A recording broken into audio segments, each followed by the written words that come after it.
Hello and welcome to Midday Update. Coming up are the local stories for the day. 2 dead and 3 injured as boat sinks in Oman. Thunderstorms predicted over parts of Oman. Invest Easy portal service is temporarily suspended in Oman.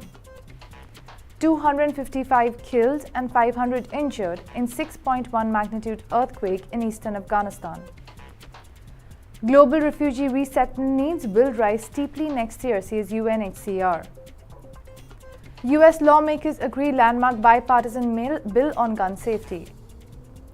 Oman sail youth team to participate in Al Bahrain International Regatta 2022. Australian basketball great Jackson out of retirement for World Cup. Those were the headlines. Now for the local stories for the day.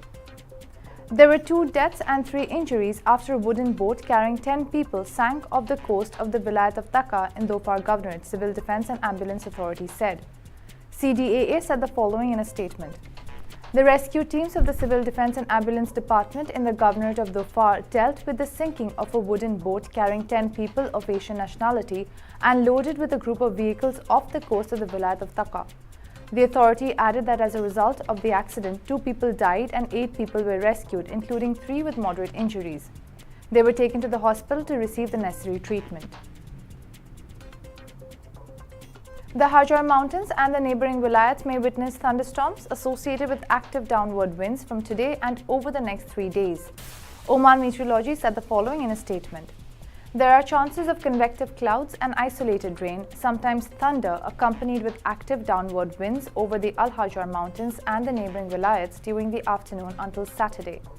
Oman Meteorology also indicated that the Arabian Sea will continue to be rough, while the sea waves on the coast of Masandam and the Sea of Oman will rise from medium to rough gradually from today until Friday.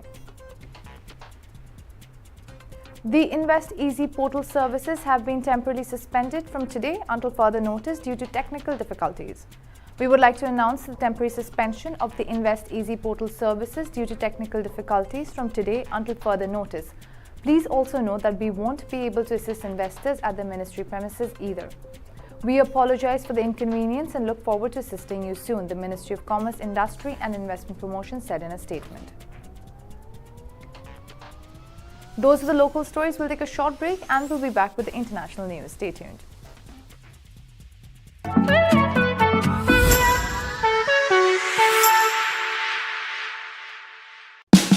Oman's largest online supermarket now has no minimum order limit.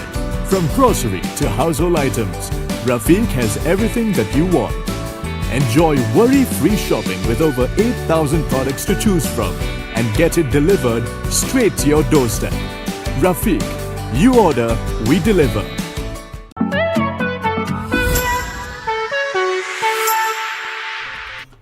Welcome back to Midday Update. Now for the international stories.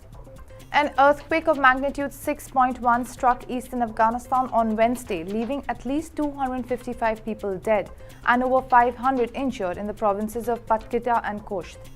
The quake with a magnitude of 6.1 jolted 44 kilometers south of Kosht, Afghanistan, according to the US Geological Survey, sources reported. The casualties occurred in 4 districts of Paktika province, the most hit eastern province, according to the report, citing the latest local sources. The quake has damaged dozens of houses in the region and also caused landsliding in Paktika, local sources said. According to preliminary information, 100 people have been killed in Paktika, Gayan district, and in Afghan Dubai village in Spera district of Kosh province. 20 people have been exhumed, sources reported. Meanwhile, the European Mediterranean Seismological Center said that the jolt was felt over a range of some 500 kilometers by about 119 million people in Pakistan, Afghanistan and India. Pakistan media reported a mild-intensity earthquake struck Islamabad and other parts of the country. It was reported that the earthquake was felt for a few seconds and that sent people scurrying into the streets.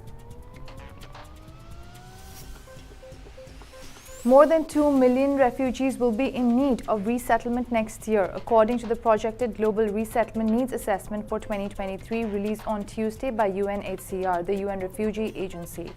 The 2023 figure represents a 36% increase compared to resettlement needs for this year of 1.47 million. This rise is attributed to the humanitarian impacts of the pandemic, the multitude of various protracted refugee situations, and the emergence of new displacement situations over the past year. Most needs in 2023 will be from countries of asylum across the African continent. Some 662,012 refugees hosted there are estimated to be in need of resettlement. This is closely followed by the Middle East and North Africa and Turkey. By country of origin, Syrian refugees, around 777,800, represent the population with the highest global resettlement needs for the 7th year running, given that the Syria crisis remains the world's largest refugee situation. Refugees from Afghanistan, forcibly displaced during different periods of the country's turbulent history, are estimated to have the second highest resettlement needs globally. They are followed by refugees from the Democratic Republic of the Congo, South Sudan, and Myanmar. Resettlement, which involves the relocation of refugees from a country of asylum to a country that has agreed to admit them and grant them permanent settlement, is available only to a tiny fraction of the world's refugees. In the statement, the UNHCR appealed for predictable multi-year resettlement commitments from states. It also asked that resettlement quotas maintain flexibility so that places are allocated based on urgent and emergency needs across the world. The UNHCR also called on states to speed up resettlement processing and departure arrangements and to strengthen their process capacities and reception structures in a sustainable manner. Of all refugees submitted by UNHCR for resettlement last year, 37% were for those with legal and physical protection needs, 32% were for survivors of violence and/or torture, and 17% were for women, adolescents, and children at risk. A group of US lawmakers on Tuesday reached a much-awaited deal on a bipartisan gun safety bill after recent mass shooting incidents in Uvalde, Buffalo, and Texas that struck a nerve in the country. Today, we released text of our bill to make attacks like the one in Uvalde less likely while protecting the Second Amendment. I am proud that this mental health and school safety bill places no new restrictions on law-abiding gun owners, Senator John Cornyn tweeted. The bill represents a rare moment of bipartisan agreement on a hyper-polarized issue, sources repeated. The new bill aims to take firearms away from dangerous people and provide billions of dollars in new mental health funding.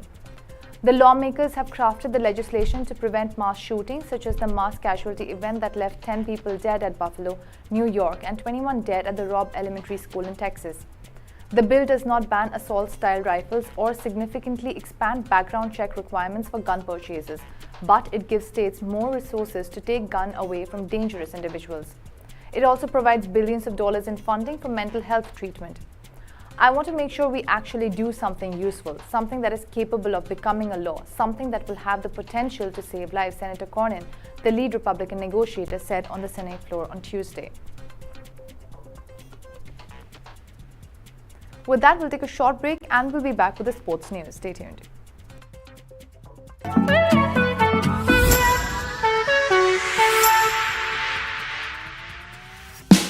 Oman's largest online supermarket now has no minimum order limit. From grocery to household items, Rafiq has everything that you want. Enjoy worry-free shopping with over 8,000 products to choose from and get it delivered straight to your doorstep. Rafiq, you order, we deliver.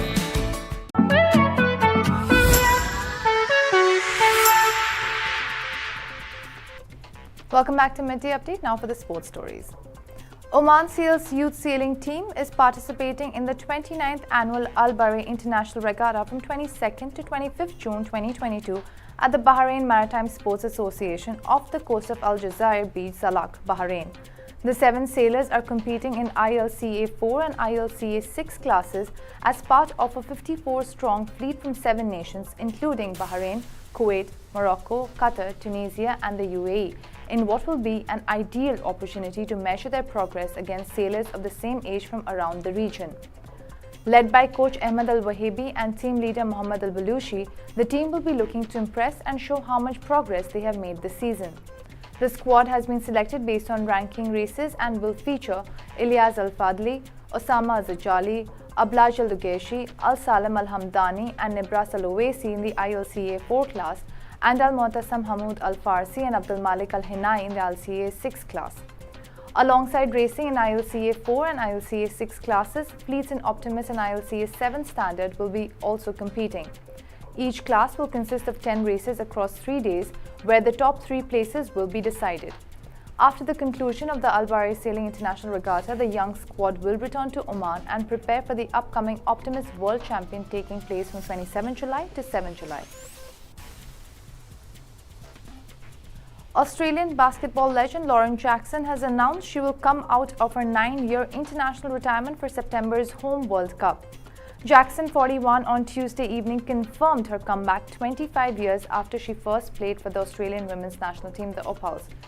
Widely regarded as Australia's greatest ever basketballer, Jackson won the Women's National Basketball Association Most Valuable Player award 3 times in a 12-year career with the Seattle Storm that included championships in 2004 and 2010. She announced her international retirement in 2016, 3 years after last playing for the Opals due to recurring injuries, ending an international career that featured 4 Olympic and 3 World Championship medals, including gold in 2006. In February, Jackson returned to competitive basketball in her hometown of Albury-Wodonga, where she's averaging a league-high 32.6 points and 11.6 rebounds per game. The number 3 ranked Opals are hopeful of winning a medal at the World Cup, which starts in Sydney on September 22nd. Jackson, who plays power forward or center, said she believes she could play a significant role in the campaign.